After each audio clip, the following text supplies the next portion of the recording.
Hi, I welcome all of you to chapter 21 in the novel Nectar Sieve. From the day construction began on the hospital, seldom ceased to belong to us. During the preparations, while the site was bought and cleared, and a contractor engaged to find men and material, he spent his time with Kenny, and what they discussed I do not know. But sometimes he came home elated, and sometimes he was morose and dejected, and it was clear enough that the many delays they encountered irked his spirit.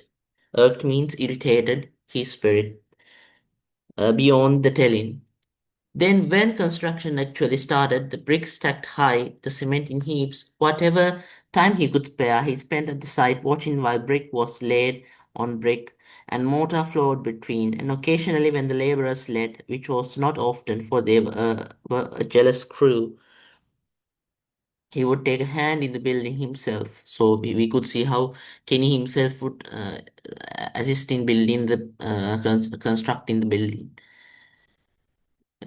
For nothing gave him more pleasure than that. What he did not know was that 7 more tedious years were to pass before the building was complete. Both he and Kenny, possessed by their fierce enthusiasm, had, I think, reckoned on a much shorter time. Maybe it was as well they did not know. 7 years is a long time to be patient. If things had gone as they had hoped, the hospital would have been completed within a year, and old Granny would not have had to die in the street as she did. There was nowhere else she could go. She had lived in the street and she died there. Day by day, she sat beside her torn gunny sack, selling handfuls of nuts and berries, growing progressively older, more ragged, less healthy. She had no relatives left, no person on whom she had any claim. Certainly, there was no one to inquire whether she made a living or how much longer she could continue to do so. Better to avoid such questions, better to pass quickly by with a cheerful word than to stop and ask, for who would lightly take on burden of feeding another mouth? And so one day she quietly disappeared. They found her body on the path that led to the well, an empty mud pot beside her, and the gunny sack tied and the gunny sacking tied around her waist. She had died of starvation. So we could see here how Granny eventually died of starvation. So tedious means hard. Once a human being is dead, there are people enough to provide the last decencies. Perhaps it is so because only then there can be no question of further or recurring assistance being sought. So we can see here how after that there is nothing more to assist a person. That person is dead, and a final decency can be performed for the dead person. So it also brings out the sarcasm and hypocrisy how the people should be treated well before death, not after death. Death, after all, is final. I could not avoid the thought which came from my own uneasy conscience, harsh and bitter, as I watched them lift her up, light as dust, onto the bier, as mourners came with flowers, as oil and camphor were last instinted on the pyre, as rose water and sandalwood paste were sprinkled on her corpse. So it had been with my sons. So it was now with old Granny. One day it might be the same for me, for all of us.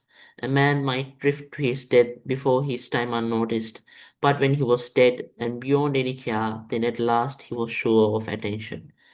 So this brings out a very sad imagery, and we can see throughout the novel, a very sad imagery is brought throughout. It is actually very depressing to read such parts.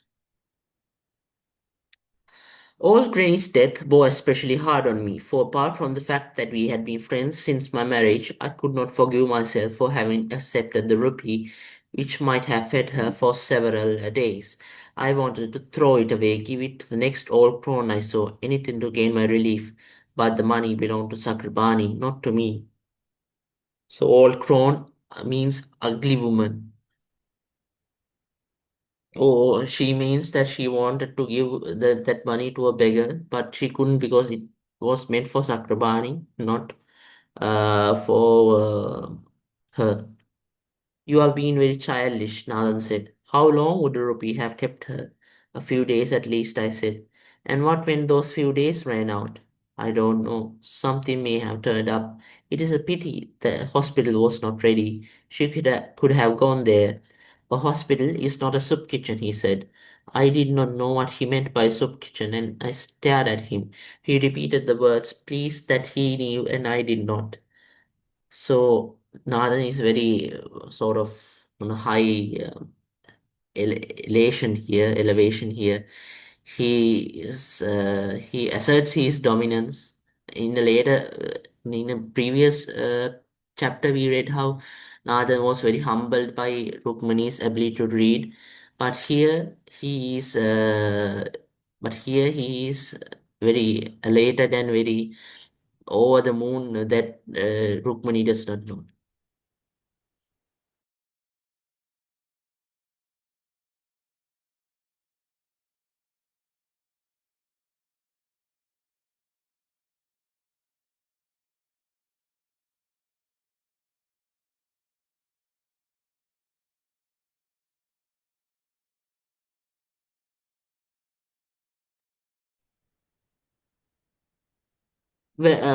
He repeated the words, please, that he knew and I did not.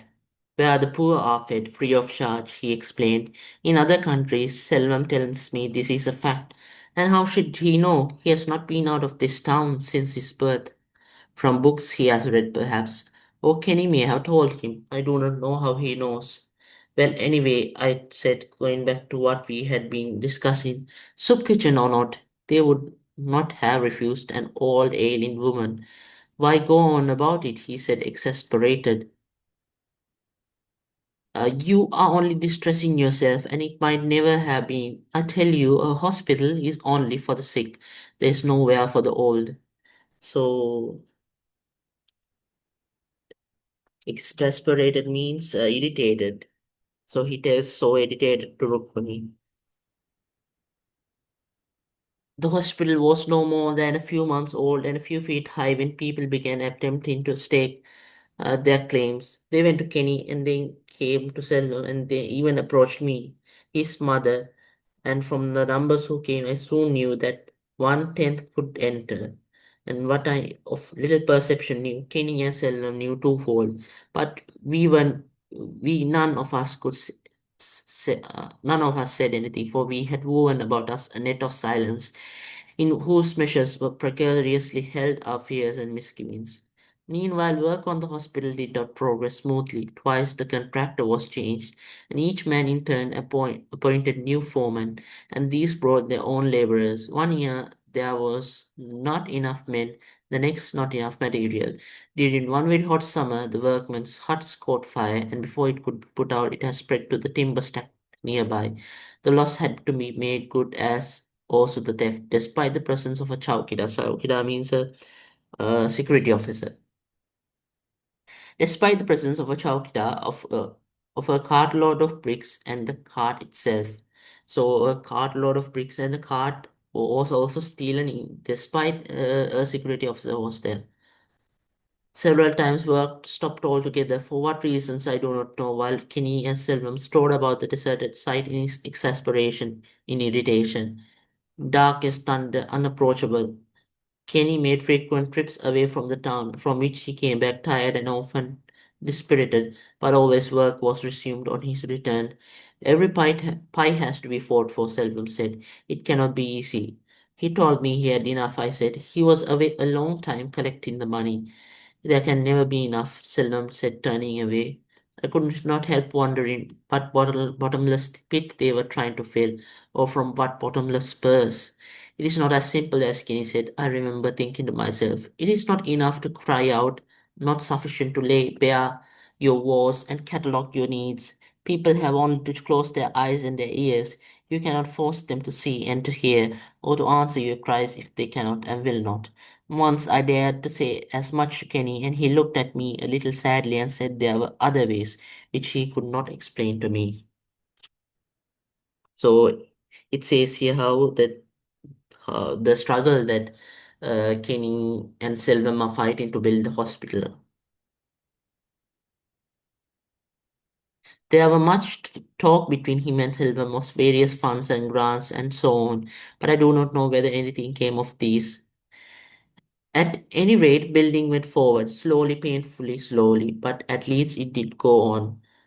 Before long, Selvam began his training. The small whitewashed cottage was once again in use, with my son now assisting Kenny. By the second year of his training, he began treating minor cases by himself, and from then onwards, Kenny paid him a small wage, not regularly, but as and when funds came his way.